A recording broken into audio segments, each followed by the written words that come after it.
estamos reunidos já aqui como igreja, estamos prontos para estudar a palavra de Deus e nós acabamos de orar. E eu dou um tempo, enquanto vou fazendo a preliminar, para que você ore mentalmente e peça a bênção do Senhor Jesus Cristo sobre este estudo bíblico.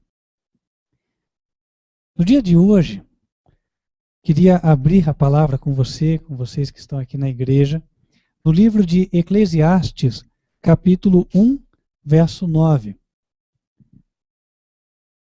O texto diz: o que foi, isso é o que há de ser.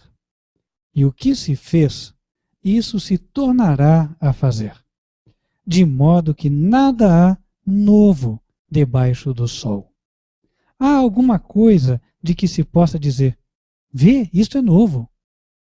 Já foi nos séculos passados que foram antes de nós.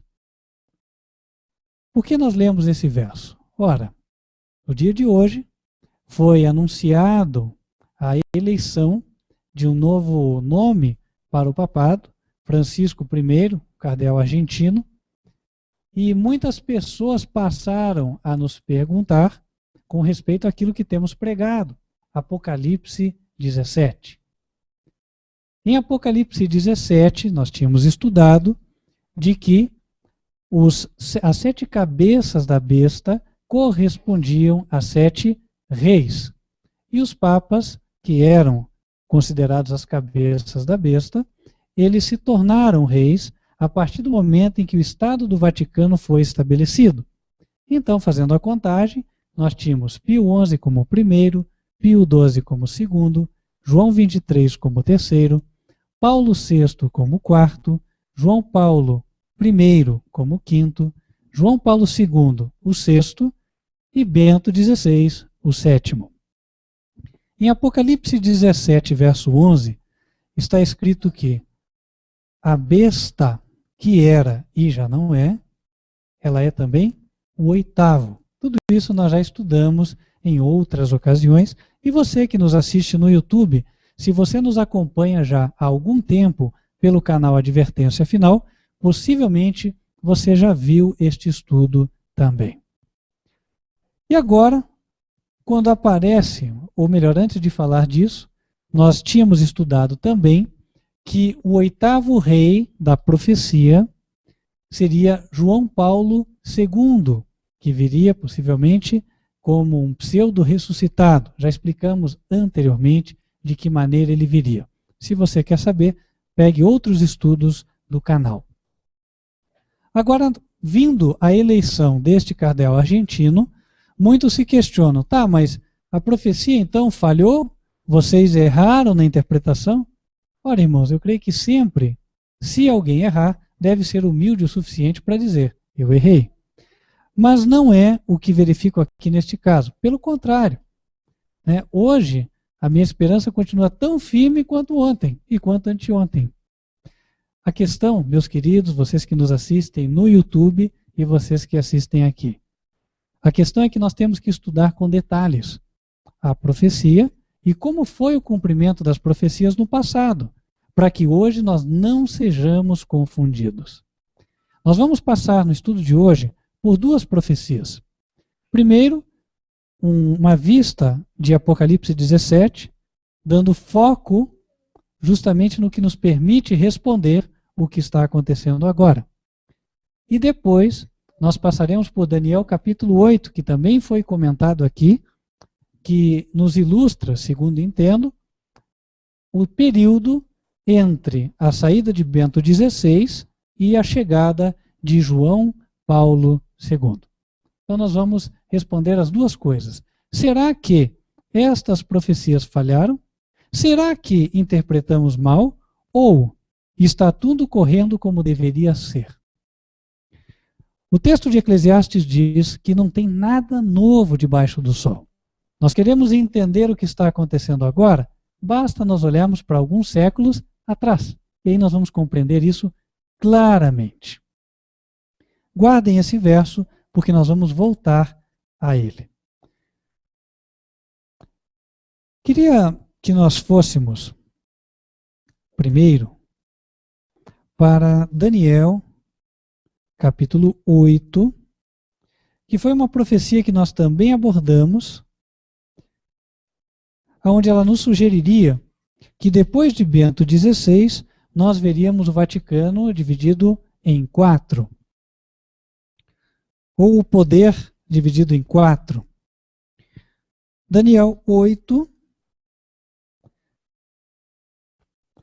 a partir do verso 21, dizia assim: o bode peludo é o rei da Grécia. Nós já estudamos outra vez que o hebreu traz aqui Javã, ou seja, descendente de Javã. Javã foi filho de Jafé, que foi filho de Noé. Os descendentes de Jafé são hoje os povos anglo-saxões e os que colonizaram a Europa e chamados de povos indo-europeus. Então você já vê de onde eles têm que ser. Europa e região da Índia, certo? Ok, o Vaticano está dentro dessas regiões, ele está na Itália, especificamente. Então não é um absurdo você entender que nos dias de hoje, Javã estaria também se referindo àquela região, ou mais especificamente ao Vaticano. A ponta grande, segundo o verso, que o bode tinha entre os olhos, é o rei primeiro, é o primeiro rei considerado no momento da profecia. Nós já estudamos uma outra vez aqui, que entendíamos que esta ponta, ela seria para nós Bento XVI. No passado, ela foi Alexandre o Grande. E entender isso, meus queridos, nos ajuda muito a compreender o que está acontecendo agora. Ela foi Alexandre o Grande no passado, porque Javã foi o patriarca que colonizou também a região da Grécia. Daí interpretar-se também, algumas Bíblias colocam na tradução como Grécia. Agora, é dito aqui que essa ponta grande, que corresponde ao primeiro rei, ela ia ser quebrada, verso 22, e iam se levantar em lugar dela 4. E isso representaria que 4 reinos se levantariam da mesma nação, mas não com a força que ela tinha. Ora, logo depois que Alexandre saiu, então, quem interpretasse a profecia ia falar, bom, saiu Alexandre, tem que aparecer 4. Se não aparecerem 4, a profecia caiu. Certo? Bom, hoje nós estamos a um tempo muito mais distante daquele, nós sabemos que a profecia se cumpriu. Inclusive temos o nome dos 4 generais: Cassandro, Lisímaco, Seleuco e Ptolomeu. Agora, o que poucos sabem é que não foi imediatamente após a morte de Alexandre que estes 4 subiram ao poder. O que poucos também sabem é que antes do poder ficar dividido entre esses 4 generais, houve um período grande de instabilidade, um período de indefinição, um período onde chegaram a nomear pessoas como substitutos de Alexandre. Interessante. E é justamente isso que eu quero ler. Vou ler um pouquinho de história para vocês, tá? Agora considerem uma coisa. Vamos ler a história aqui e você vai pensando. Bom, vamos supor que eu estou lá naquela época e eu estou esperando. Saiu Alexandre, tem que vir 4, segundo a profecia, né? Porque sai um chifre e ficam 4 no lugar. Aí Alexandre saiu e começa a acontecer o que eu vou ler aqui. A morte prematura de Alexandre o Grande, aos 33 anos, ainda longe de sua capital, não deixou definida a questão da sua sucessão. Entre os generais de Alexandre, os diádocos, esboçaram-se 2 tendências. Uma que desejava manter a unidade do império em memória de Alexandre e sua família, e outra que pretendia dividi-lo. Nas 4 décadas seguintes, 4 décadas, hein? 40 anos, entre 323 e 280 a.C., os generais de Alexandre enfrentaram-se em lutas que visavam afirmar diferentes objetivos. Filipe Arrideu, o meio-irmão de Alexandre que sofria de problemas mentais, e Alexandre IV, filho de Alexandre e de Roxana, nascido já depois da morte do pai, em agosto de 323, foram proclamados reis Opa, então Alexandre caiu e foram proclamados quantos reis? 2. Mas a profecia dizia o quê? Quantos? 4. Então a profecia caiu? Ah, vamos continuar lendo a história, porque há um paralelo entre o que ocorreu lá no passado e o que está ocorrendo hoje. Vamos continuar lendo aqui. Foram proclamados reis, mas não passaram de figuras efêmeras. Efêmeras quer dizer o quê? Passageiras, que acabaram assassinadas. Interessante, né? Porque agora nós temos 2 papas, inclusive, né? Chamativo. Vamos continuar. Eu não estou aqui dizendo, tá, que os 2 vão ser assassinados. Eu não vi isso na Bíblia. Eu estou lendo a história para vocês entenderem que houve um período de instabilidade depois da saída de Alexandre, e aqueles 4 que estavam profetizados, que viriam depois de Alexandre, eles não vieram imediatamente. Então vieram esses 2. E depois? Esses 2 acabaram assassinados, e olha o que aconteceu. Pérdicas foi nomeado regente do império. Opa, agora um só. Mas a profecia não dizia que viam 4? Então como é que agora um é nomeado regente do império? Mas olha o que aconteceu. Mas foi assassinado em 321. Então até 2 anos depois da morte de Alexandre, nós já vimos aqui que passou um governo de 2 pessoas, os 2 foram assassinados, depois o governo de um, esse foi assassinado. E aí continua. O exército, então, elegeu Antípatro, que tinha sido nomeado por Alexandre como administrador da Macedônia e da Grécia, como novo regente. Antípatro faleceu em 319, 2 anos depois, tendo nomeado como sucessor não seu filho Cassandro, mas Poliperconte, que acabaria derrubado por Cassandro. Cassandro, Ptolomeu e Lisímaco decidiram formar uma aliança para derrotar Antígono, lutando contra este durante 4 anos, entre 315 e 311, mas sem resultados práticos. Em 311, estes líderes decidiram dividir o império. Cassandro tornou-se estratego da Europa, Lisímaco governador da Trácia e Antígono tornou-se o senhor de toda a Ásia. No acordo, não participou Seleuco, que já governava uma parte da Ásia. Então, Alexandre morreu em 323, e foi apenas 12 anos mais tarde que se consolidou uma divisão em 4 do Império Greco, e foi chamado depois Greco-Macedônico. E finalmente o nome de Ptolomeu aparece na história já no ano 301, que foi ainda 10 anos mais tarde. Nós estamos falando de 22 anos para frente. Agora eu quero parar para meditar com vocês no seguinte. Vamos nos colocar naquela época, certo? Nós tínhamos a profecia de Daniel na mão. A Bíblia fala que esta visão foi dada a Daniel ainda no reino da Babilônia. Se vocês observarem, está em Daniel capítulo 8, o verso 1, diz lá: no 3º ano do rei Belsazar, apareceu-me uma visão a mim, Daniel, depois daquela que me apareceu no princípio. Então, a visão foi dada, só para vocês terem uma ideia de tempo, por volta do ano 544 a.C. Então, quando chega o reinado de Alexandre, já haviam mais de 200 anos que a profecia de Daniel tinha sido escrita. Então, alguém que tinha a profecia em mãos, ele vai falar: bom, estou vendo Alexandre, esse aqui tem que ser o chifre, o rei da Grécia. Quando ele cair, vão aparecer 4.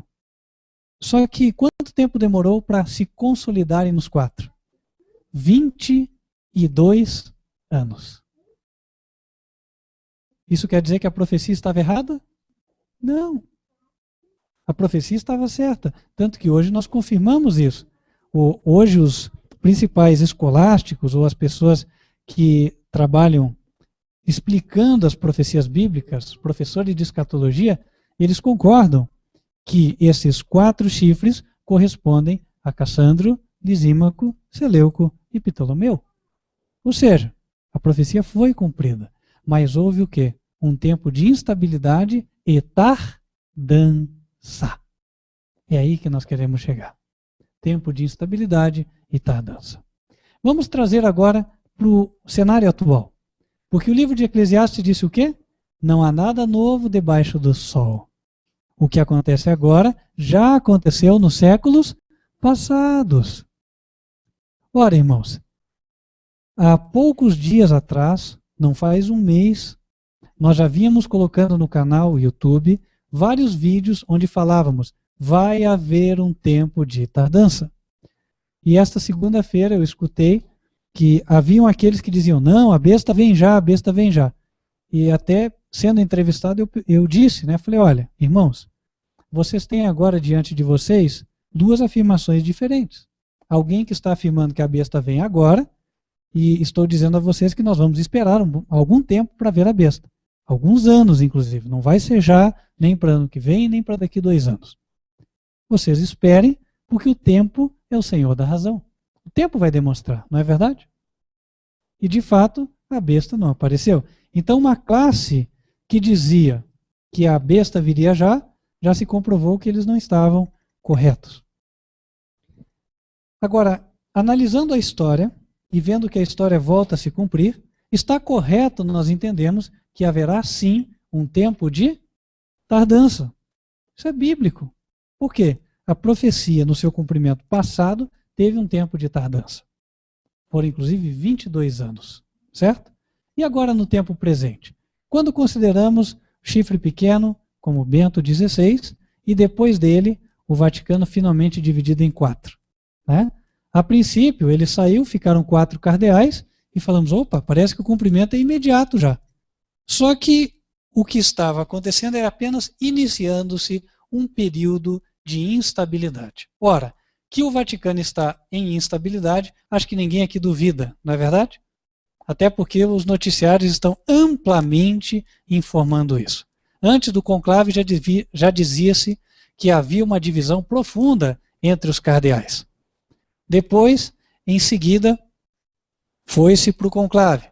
E agora, quando sai o conclave, mesmo esse Papa eleito, já saiu na CBN, inclusive hoje, dizendo que parece que há alguns pré-requisitos, né, que a pessoa tem que ter para estar como Papa, e este nome escolhido tem algumas pendências. Correto? Além disso, houve uma insatisfação geral entre os católicos com relação à escolha deste nome. Além disso, alguns dias antes da nomeação e mesmo do conclave, saiu uma notícia, e essa notícia eu até queria ler para vocês, porque ela vai nos ajudar a esclarecer o Apocalipse 17.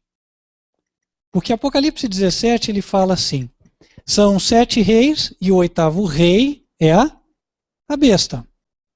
Então, quando as pessoas veem: ah, tá, mas o argentino foi nomeado, então já estamos no 8º rei, o 8º rei não foi João Paulo II, vocês erraram no interpretar a profecia. Calma lá. A profecia diz o quê? 7 reis e o 8º rei é a besta. Vamos ler o texto, em seguida eu passo para a reportagem e para o esclarecimento. Amém? Vamos lá. Apocalipse capítulo 17.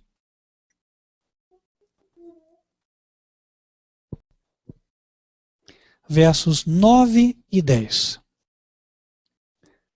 Diz assim: aqui há sentido, que tem sabedoria.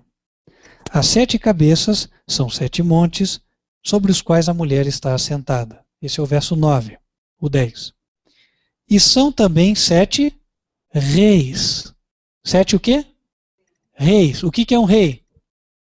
Um rei tem poder absoluto, certo? Um rei governa um país com regime de governo monárquico. Essa é a definição do dicionário, inclusive. Correto? Se você vai no Aurélio, ele vai te dizer isso. E ele tem que ser reconhecido pelas leis do país, portanto, como monarca, como soberano. Falando da besta, verso 11, é dito: e a besta que era e já não é ela também o 8º. 8º o quê? 8º rei. pois se os 7 primeiros são reis, eu falo de oitavo, só pode ser oitavo rei. Não há como entender de outra forma. Inclusive tem Bíblias que já dizem textualmente, oitavo rei. Ok. Então, como é que a profecia se cumpre? Vamos esquecer a história aqui, por um momento apenas. Bom, a profecia deve se cumprir assim. Eu tenho aqui um 7º rei, reconhecido pela lei do país como tal, com governo soberano e absoluto, e agora, ele saindo, deve vir um 8º que tem o mesmo status, não é verdade? Deve ser um rei, um soberano absoluto, reconhecido como tal pelas leis do país. Ok. O Vaticano é um país. Bento XVI, ele foi eleito nestas condições. Ele foi um rei legítimo. Por quê? Vamos avaliar. Em primeiro lugar, pela política do Vaticano, o cargo de Papa é um cargo vitalício. Isso quer dizer, a pessoa tem o cargo enquanto ela vive. João Paulo II era Papa. Ele morreu em 2005, e agora iniciou-se um conclave. Isso cumpre a política do país. Por quê? O cargo era vitalício, o rei anterior morreu, e agora vai se fazer a eleição do próximo. Uma eleição, portanto, legítima, de acordo com a política do Vaticano. Foi feita a eleição, o cardeal Ratzinger foi eleito e se tornou o Papa Bento XVI. Tendo se tornado o Papa Bento XVI, se tornou o soberano absoluto do Estado do Vaticano. Um rei com status pleno, nós podemos dizer assim, certo? Então ele foi um rei, de fato, pela profecia. Segundo a nossa contagem, ele é o 7º. Agora, depois dele, para cumprir a profecia, deve vir outro rei com status pleno. E como é que isso deve acontecer? De acordo com a política do Vaticano. Aqui nós vamos esquecer a história por enquanto e vamos avaliar a política e a profecia, tá bem? Esquecer que história? Eu digo a história de hoje, do que aconteceu na eleição, tá? Política do Vaticano diz o quê? O cargo do Papa é vitalício. Pergunto, Bento XVI morreu? Não, não morreu, está vivo. Então, de acordo com a política do Vaticano, a renúncia dele pode ser aceita? Ponto número 1. Sim ou não? Não, é o que alguns teólogos dizem e a gente vai ler aqui o texto. Ponto número 2. Além da renúncia, segundo os próprios teólogos católicos, não poder ser aceita, o Papa que viesse no lugar seria chamado um antipapa ou impostor. Ah, Jairo, você está inventando. Não, não estou inventando nada. Eu vou ler para vocês a notícia. Ela saiu no dia 1º de março de 2013. Saiu aqui no canal Terra. Título da matéria: Renúncia de Bento XVI cria dilema de legitimidade para novo Papa. A renúncia de Bento XVI tem gerado questionamentos entre teólogos, sendo que alguns alegam que o agora Papa emérito, aposentado, não deveria ou mesmo não poderia ter se desligado do pontificado. De acordo com essa segunda tese, defendida pelo teólogo Enrico Maria Radaelli, quando os cardeais se reunirem para eleger um sucessor, estarão, na realidade, elegendo um antipapa ou um impostor. Não é a primeira vez que estes questionamentos ocorrem.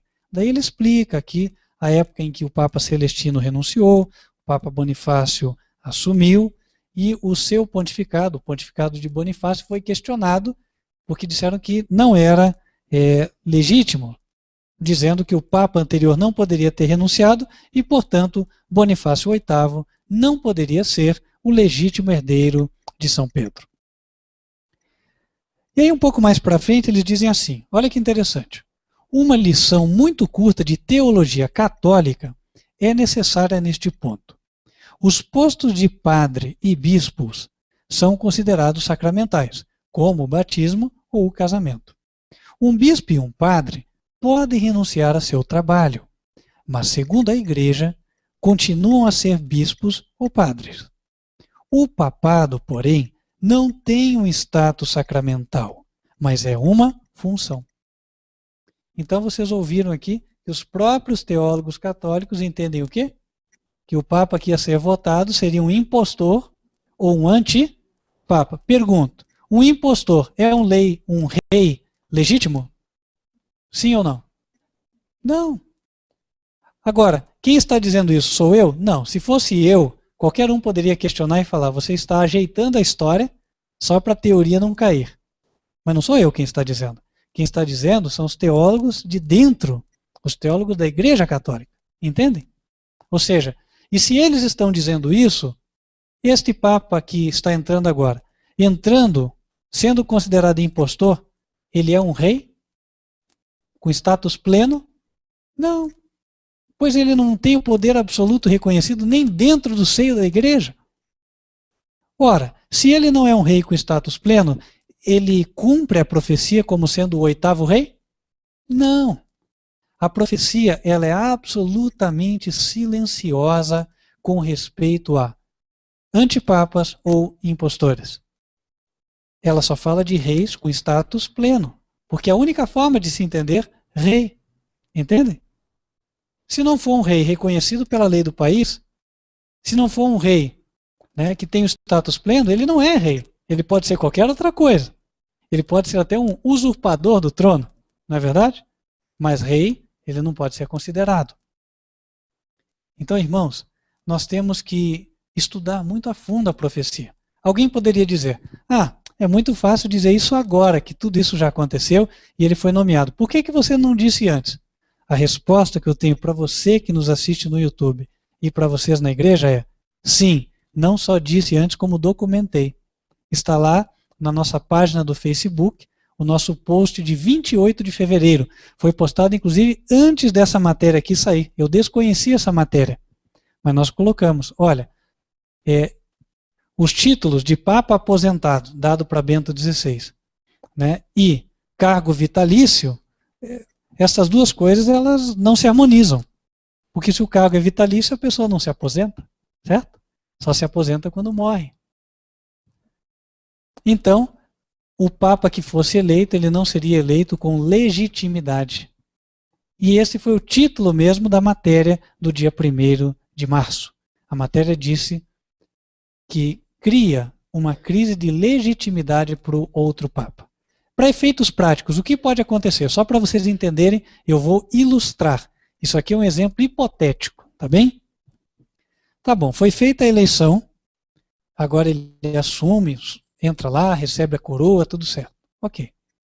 A qualquer momento, alguém pode se levantar dentro do Vaticano e falar, ei, espera aí, a nossa política diz que o cargo de Papa é vitalício, então a renúncia do Bento XVI não poderia ter acontecido e nem tampouco a votação deste novo. Então, esta votação já foi ilegal. E se essa votação foi ilegal, ele é ilegal. A qualquer momento esse questionamento pode subir. Entendem? Fazendo um comparativo, é como se lançasse-se um concurso, por exemplo, para o Banco do Brasil, e aí algum de nós fizesse o concurso, passasse, fosse já contratado, estivesse há 10 anos no cargo. Então, alguém diz assim, olha, foi encontrado um problema naquele concurso, uma fraude ou qualquer coisa dessa natureza. E o concurso foi anulado. Alguém entrou na justiça, o concurso foi anulado. Pergunta, a tua contratação como é que fica? Você foi contratado com base naquele concurso, mas aquele concurso foi anulado. E aí? Você continua contratado ou é despedido? Hã? Até faz o paralelo, é um impostor. É despedido, certo? Por quê? Você só pode estar no cargo se você chegou até ali por um processo legítimo. Se em qualquer momento verifica-se que houve um processo ilegítimo, então aquele cargo pode ser cassado. Às vezes o governador é cassado, o prefeito é cassado, não é assim? Irmãos, nós estamos diante de uma possibilidade como essa. E eu não quero aqui abrir para outras possibilidades, porque daí nós vamos só ficar conjecturando, e o nosso propósito não é conjecturar. Nosso propósito é entender a Bíblia, que é o que nos interessa. A Bíblia diz 7 reis com status pleno. E o 8º rei com status pleno será a besta. Ah, mas o 7º já saiu, então o 8º tem que vir agora. Mas nós estamos dizendo desde que o 7º saiu. Nós temos um vídeo de 12 de fevereiro, um dia depois da renúncia, falando: vamos ver um tempo de tardança. E não é de agora que estamos dizendo. Esse livro aqui, ó, foi publicado em 2008, livro O 8º. Então esse é um documento. Muitas pessoas compraram esse livro ao longo dos anos e sabem que o que estamos falando aqui é verdade. Esse livro foi anunciado durante 3 anos, praticamente, ou mais de 2 anos, no programa O Amanhã Hoje, no canal aberto CNT, TV aberta, entre 2009 e 2011. E ele é um livro que trata só de Apocalipse 17, e estou vendo aqui, ó, no capítulo 6 tem um título chamado Um Tempo de Tardança. Um Tempo de Tardança. E se você ler aqui dentro,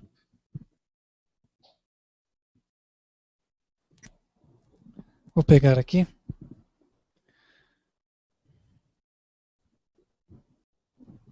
Diz assim, ó. O anjo não revelou, ao menos não em Apocalipse 17, quanto tempo de transição haverá entre o 7º e o 8º. O anjo não revelou quanto tempo de transição haverá entre Bento XVI e o 8º.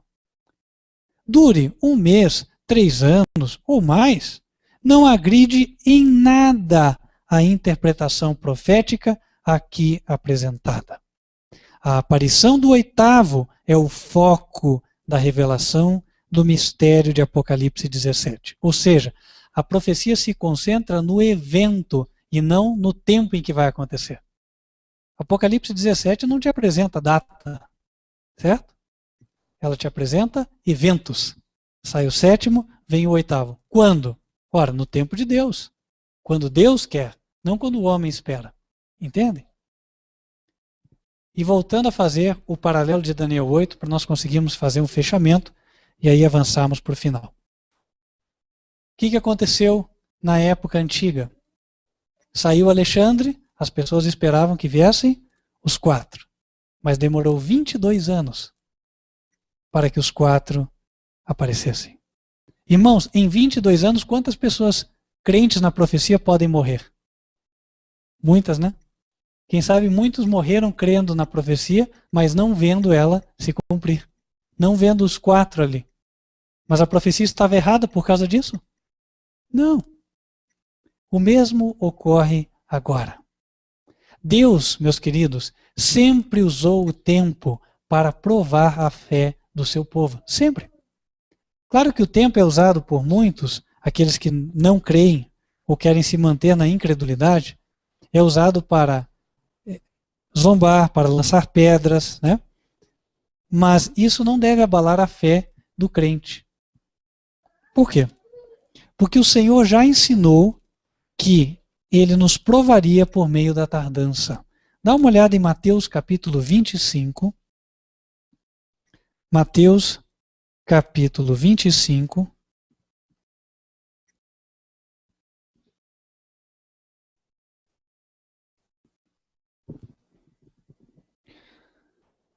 A parábola das 10 virgens. A história é bem conhecida.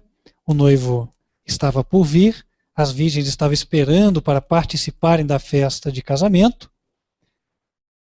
Só que a Bíblia diz, no verso 5, que, tardando o esposo, tosquenejaram todas e adormeceram. Então o noivo tardou, elas começaram a pescar, e acabaram dormindo. E é justamente isso que Deus não quer. Deus não quer que nós durmamos espiritualmente. Entendem? Por quê? Só porque tardou, não, isso aí não tinha luz, não era assim, e aí eu vou viver a minha vida. Vale a pena? Com que risco, irmãos? Cada vez que eu me afasto do caminho de Deus, eu tenho o risco de perder a minha alma. E eu não devo correr este risco. Pelo contrário, eu devo buscar andar em obediência a Deus, Eu devo buscar andar em harmonia com a sua vontade todos os dias da minha vida. Não é verdade? Eu devo vigiar e orar. E no capítulo 24, um pouquinho antes, no verso 45, o Senhor nos dá um conselho a estudarmos momento a momento a profecia para sabermos qual é a verdade para aquele dia, para sabermos o que o Senhor está nos indicando naquele tempo, para não sermos confundidos. Verso 45. Quem é, pois, o servo fiel e prudente que o Senhor constituiu sobre a sua casa para dar o sustento ao seu tempo? Bem-aventurado aquele servo que o Senhor, quando vier, achar servindo assim. Em verdade, vos digo que o porá sobre todos os seus bens. Então ele fala, bem-aventurado aquele que procura dar o alimento ao seu tempo. Quando nós falamos de alimento espiritual, mensagem da Bíblia, dar o alimento a seu tempo é dar a verdade que o povo precisa hoje, agora. Olha que nós temos estudado profecias que elas têm a ver com o que nós estamos vendo na TV. Isso é o alimento ao seu tempo. E diz, bem-aventurado o servo que dá o alimento ao seu tempo. Porque quando Jesus vier, vai colocar ele sobre todos os seus bens. Hoje, esse servo pode levar pedradas, né? Como dizemos, pedradas de sarcasmo, de ridículo. Mas nós não devemos nos abater por nada disso, meus queridos. Nós não estamos aqui para agradar a opinião humana, a opinião pública.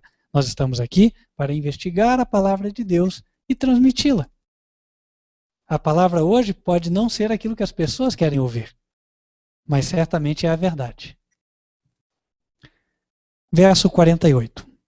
Porém, se aquele mau servo disser consigo, meu senhor tarde virá, e começar a espancar os seus conservos, a comer e a beber com os bêbados, virá o senhor daquele servo num dia em que não o espera e a hora em que ele não sabe, e separá-lo-á, e destinará a sua parte com os hipócritas.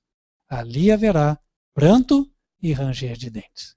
Então, irmãos, segundo o que a Bíblia põe, qual é a posição mais segura? Estar estudando as profecias e pregando para o povo? Ou está dizendo que tempo ninguém sabe, não temos que nos envolver com isso, porque Deus pode voltar, ou Jesus pode voltar daqui a 100 anos? Qual é a posição mais segura? Dar o alimento a seu tempo ou dizer, meu Senhor tarde virá? É dar o alimento ao seu tempo. Mas e daí? E as pessoas vão entender, e se eu falar alguma coisa errada? Irmãos, nós estamos sujeitos a erros. Eu não sou infalível, ninguém é infalível, certo? Mas Deus está falando, olha, investigue, e o que você aprender na Bíblia e crer, pregue. Pregue. Porque você vai estar contribuindo para que pessoas sejam despertadas. Para que pessoas pensem, nossa, Jesus está voltando, eu tenho que me preparar. E essas pessoas sejam salvas. Agora, se você disser, não, eu vou cuidar da minha vida, porque essas profecias aí, depois está tudo errado, eu perdi tanta coisa que eu podia ter feito. Ora, esse pensamento demonstra que ainda não há um preparo para se encontrar com Jesus, não é verdade? Enquanto a pessoa estiver pensando só no presente, só aqui, e não pensando já no encontro com Cristo, falta um preparo. Deus quer que nós nos preparemos. Vigiai e orai. Vigiai e orai. Não durmam espiritualmente. Estudem a Bíblia. Aproveitem esse pequeno tempo de tardança. Quanto tempo vai durar essa tardança? Nós não sabemos. Mas uma coisa é certa. Logo ela vai acabar. Logo esse tempo de tardança vai acabar. E como nós estaremos? A Bíblia diz que quando a besta vier, ela vem não para que a partir dali as pessoas busquem conhecer a verdade, não.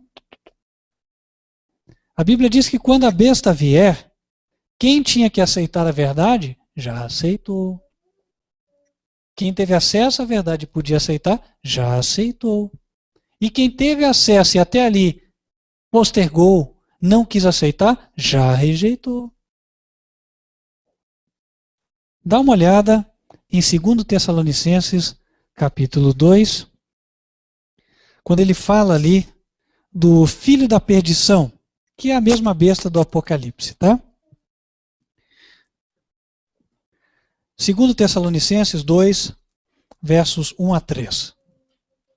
Ora, irmãos, rogamo-vos pela vinda de nosso Senhor Jesus Cristo e pela nossa reunião com Ele, que não vos movais facilmente do vosso entendimento, nem vos perturbeis, quer por espírito, quer por palavra, quer por epístola, como de nós, como se o dia de Cristo estivesse já perto.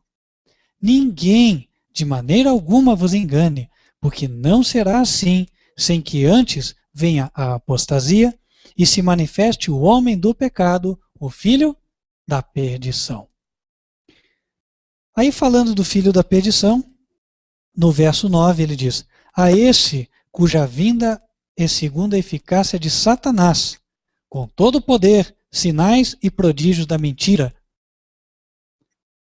Este aqui é a besta do Apocalipse, tá? Estou dizendo para vocês, hoje não é um estudo profundo sobre isso. Verso 10. Com todo o engano da injustiça para os que perecem. E esse engano vai pegar a quem? Olha o verso 10. Com todo o engano da injustiça para os que perecem, porque não receberam o amor da verdade para se salvarem. Até ali tiveram oportunidade, até ali poderiam ter abraçado a verdade se quisessem, mas eles não desenvolveram amor por aquela verdade. E o engano pega eles. Verso 11. E por isso Deus lhes enviará a operação do erro, para que creiam a mentira, para que sejam julgados todos os que não creram a verdade, antes tiveram prazer na iniquidade. Deus envia a operação do erro para que creiam na mentira, aqueles que até ali não deram crédito à verdade. Então, você amigo do YouTube que me escuta, você está descrente? Para pensar. Porque Deus fala, quem não crer na verdade até a chegada da besta, o que vai acontecer? Ele vai ser levado pelo engano, ele vai ser julgado porque ele teve prazer no engano, no erro. Querido, você tem tempo. Ah, mas está tudo contrário, parece que nada vai se cumprir. Opa, as aparências sempre enganaram. Quando Noé pregou sobre o dilúvio, nunca tinha chovido. Os cientistas garantiam por A mais B que jamais choveria sobre a terra. Só que choveu. Choveu. Temos até um vídeo que mostra as evidências. A arca de Noé foi encontrada, inclusive. E tão certo como a história da arca aconteceu, meu querido, a profecia vai se cumprir. E nós, verso 13, mas devemos sempre dar graças a Deus por vós, irmãos amados, amados do Senhor, por vos ter Deus elegido desde o princípio para a salvação, em santificação do Espírito e fé da verdade.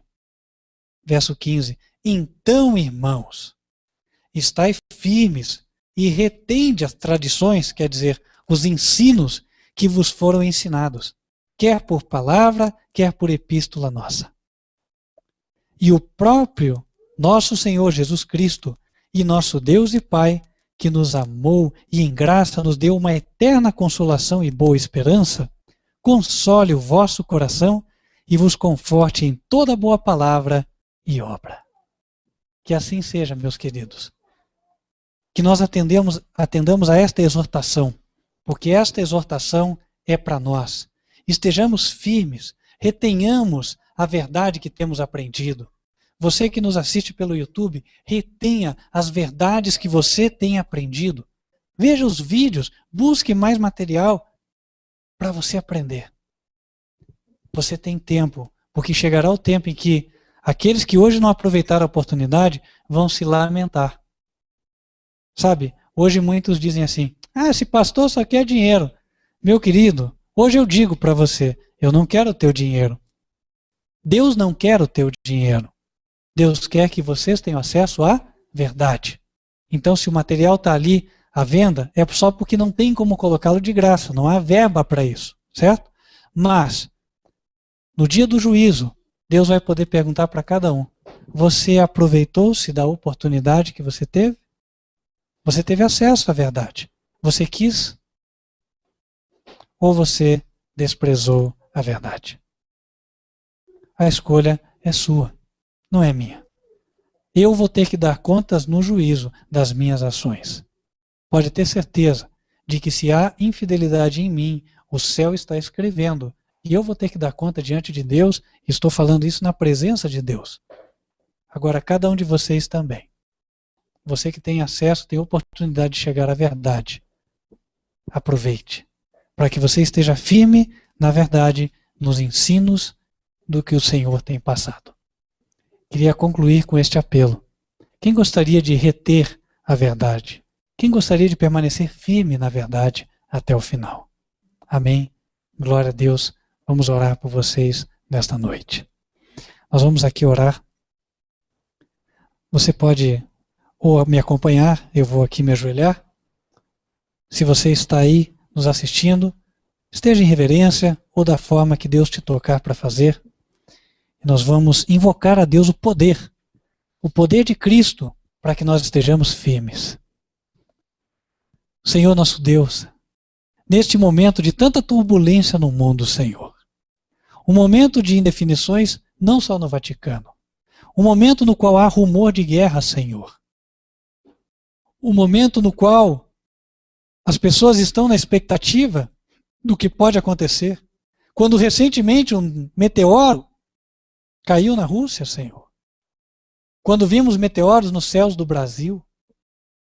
Senhor, o povo está em suspense. Senhor, o povo precisa da tua verdade. E nós também, Senhor. Porque também nós somos pó. Nós não somos nada. Senhor, tenha misericórdia de nós. Tenha misericórdia do teu povo na terra, Senhor. Tenha misericórdia de toda alma sincera que teme a ti, que deseja fazer o que é correto. Professe ela ou não a nossa fé hoje, Senhor, mas que o Senhor opere na vida desta pessoa, Senhor. Senhor, fala ao coração.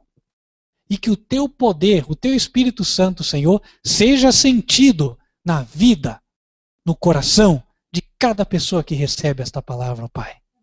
Senhor, que este seja um poder transformador, seja um poder que nos mantenha firmes, Senhor, e principalmente que nos desperte, ó Pai. Que nos desperte para estudar a Tua palavra, para orar pelas madrugadas, Senhor, buscando a Tua presença, buscando o Teu Espírito. Para, Senhor, estar em comunhão contigo durante todo o dia, ó Pai. E para que hoje nós demos bom testemunho nesta terra. Sejamos os cristãos verdadeiros, Senhor. Cristãos que o mundo possa apontar e falar: este é honesto, este é correto, este é justo. Que a vida do Senhor Jesus Cristo seja reproduzida nas nossas vidas e na vida de todos aqueles que crerem nesta mensagem, Senhor. Que isto aconteça pelo poder do Espírito Santo. É o que nós te rogamos, em nome do Senhor Jesus. E pedimos, Pai, que o Senhor possa agora aliviar o fardo da alma de cada pessoa que assiste esta mensagem. Pessoas, Senhor, que estão enfrentando lutas. Pessoas, Senhor, que estão em meio a dificuldades, Senhor. Mas que o Senhor venha agora dar o bálsamo, Pai. Oh, Pai, vem dar a tua paz, Senhor. E que estas pessoas possam sair descansadas em Ti. Não com medo ou em suspense, mas que possam sair seguras de que estão na tua mão. E que enquanto confiarem em Ti, Senhor, podem cair os céus, mas eles não serão abalados. O Senhor vai trabalhar para que eles estejam prontos para enfrentar a crise da besta e em breve serem a igreja a ser arrebatada nos céus. Senhor, que assim seja, ó Pai. Nós te rogamos em nome do Senhor Jesus Cristo. Amém. Amém.